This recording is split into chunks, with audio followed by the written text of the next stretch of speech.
আমি তো এখানে পুরো জগদ্দলে যারা যারা খুব ভালো ব্যক্তিত্ব আছে তাদের সকলের আশীর্বাদ নেওয়ার জন্য আমি আসছি। আর আমি বিপুল বাবুর এখানে এসে যেটা দেখলাম, ইনি আজকে 25 বছর ধরে টাউন সভাপতি পদে রয়েছেন। এত ভালো ভালো ইনফ্লুয়েন্সিং জায়গা উনি থাকলেন। আমি দেখলাম যে ব্যক্তি জীবনে আজ অব্দি কারোর কাছ থেকে এক পয়সা চাইনি, মানুষের সেবার মধ্যে নিজেকে লাগিয়ে দিয়েছে। তো এরকম মানুষের সঙ্গে সাক্ষাৎ করে ওনার আশীর্বাদ নিয়ে এটা আমার কাছে অনেক বড় উপলব্ধি আছে। আর বিপরীত পার্টি দেখুন, আমি বিপরীত পার্টি হলেও ভালো ভালো লোক যারা আছে তাদের সঙ্গে তো আমাকে মিট করতে হবে, তাদের তো আশীর্বাদ নিতে হবে। তো ইনি এত ভালো মানুষ যখন আছেন, তো আমি এনার আমার ভোট নিয়ে কোনো কাজ নেই। আমি সকলের কাছ থেকে ভোট চাইছি। তো ভোট নিয়ে কোনো কথা আমাদের হয়নি। আমরা খুব সোজা কথা, উনি এখানে পুরো টাউনটাকে যেভাবে বুঝেন এবং যে অনেস্টির সঙ্গে সততার সঙ্গে উনি কাজ করেছেন, এটা একটা এক্সাম্পল আছে যে আমাদের সকলকে আমাদের জীবনে নেওয়া উচিত। কোনো অ্যাডভাইস দিলেন ওনাকে কথা কি আমি বলছি কোনো ভোট নিয়ে কোনো কথা আমাদের হয়নি, আমি ভোটের কথা বলতেও আসলাম না। এটা সৌজন্য সাক্ষাৎ, এবং তার জন্যই আমি আসলাম, আশীর্বাদ নেওয়ার জন্য আসলাম পুরো পরিবারের মধ্যে। ম্যাডামের সঙ্গে আমার কথা হলো, মানে ওনারও এসব আমি আশীর্বাদ পেলাম। এই তো ভালো পরিবার, এই তো সবকিছু ব্যাস সৌজন্য সাক্ষাৎ করতে আসলাম আমি ভোটের জন্য, মানে ভোটের জন্য সেরকম ভোট চাইতে আসিনি। বিজেপি উনি কংগ্রেস এই চর্চা তৈরি হতে পারে যে এখানে বিজেপি আসতে চাই নো, মানে এটা এইসব ফালতু কথা, এর কোনো মাইনে নেই। আমরা এরকম কোনো কথা নেই। এনার মতো ব্যক্তিত্বের সঙ্গে আমার সাক্ষাৎ হয়েছে, ওটাই আমার কাছে একটা ভালো জিনিস আছে। সৌজন্য সাক্ষাৎ। দীর্ঘদিনের রাজনীতিবিদ কোনো পরামর্শ নিলেন? আমি বলছি রাজনীতি নিয়ে আমাদের কোনো কথাই হয়নি। না, উনি আজকে তো আমার কাছে প্রার্থীরা আসা, এটা তো নতুনত্ব নয়। এর আগে যারা নির্বাচনে অংশগ্রহণ করেছেন সব পার্টির লোকেরাই তো আমার সাথে দেখা করেছে।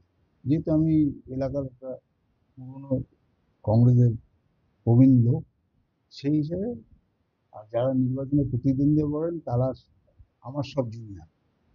আমার হাত ধরে অনেকে কংগ্রেস করেছেন, পরে অন্য দলে গেছেন, প্রার্থী হয়েছেন, সেই জন্য তারা দেখা করতে আসেন। এটা সৌজন্যমূলক সাক্ষাৎকার, কারণ আমি জাতীয় কংগ্রেসের দায়িত্বে আছি জেলা। আমার এখানে আমি জেলা general secretary, PCC member. Different politician, আপনি একরকম পলিটিশিয়ান, উনি আরেক রকম পলিটিশিয়ান। মতাদর্শ আলাদা, রাজনৈতিক জল্পনা তো অন্য জিনিস। উনি ওনার রাজনৈতিক মতাদর্শে উনি বিশ্বাসী, আমি আমার মতাদর্শে বিশ্বাসী। কিন্তু উনি নির্বাচনে দাঁড়িয়েছেন, তো মনে হয়েছে যে ওনার সাথে একটু দেখা করি, লোক হিসেবে কথা বলে উনি কেমন লোক? দেখা করছেন। উনি ভালো ভালো মানুষ তো বটেই। একটা প্রশাসনে একটা আইপিএস অফিসার, চার্টার্ড অ্যাকাউন্ট, তো উনি তো ব্যক্তিত্ব আমাদের থেকে অনেক অনেক বেশি। রাজনীতিতে আমাদের হয়তো ওনার থেকে অভিজ্ঞতা, ব্যক্তিত্ব অনেক বেশি, কিন্তু প্রশাসনিক লেভেলে ওনার যে র্যাঙ্ক, তো আমরা ধারে কাছে যেতে পারি না। সেই হিসাবে তো উনি নিশ্চয়ই বড় মানুষ। কিন্তু রাজনীতি উনি বিজেপি প্রার্থী হয়েছেন, উনি ওনার প্রচার করছেন, উনি দেখা করতে দেন। আমি ওনার দেখা করাটাকে আমি ওয়েলকাম করলাম এবং বললাম এগিয়ে যান। শাসক দল বলছে যে উনি বহিরাগত। কে বাইরের নাম তো বুঝলাম না। উনি বাইরে, যিনি এখানে বর্তমানে এমএলএ আছেন তিনি তো বাইরে। তিনি তো ভাটপাড়া বিধানসভা নৈহাটি থাকেন, ভাটপাড়া বিধানসভার মধ্যে ওনার বসবাস, ফ্যামিলি। এবং আমার যে প্রার্থী সেও তো ভাটপাড়া, পারভেজ আলম, সেও তো বাইরে থেকে এসে, তাহলে উনি আর দোষ পেলেন কোথায়? সবাই আমাদের যারা প্রার্থী হয়েছেন সবাই মোটামুটি বাইরে, উনি একটু দূরে, আমাদের হয়তো আশেপাশে। এবং ওনার বাবা, যা শুনলাম, যা বললেন, ওনার বাবা স্বাধীনতা সংগ্রামী ছিলেন, এমনি ওনার বাবা জেলও খেটেন বাংলা, এটা তো বাংলার জন্য জেলও খেটেছেন।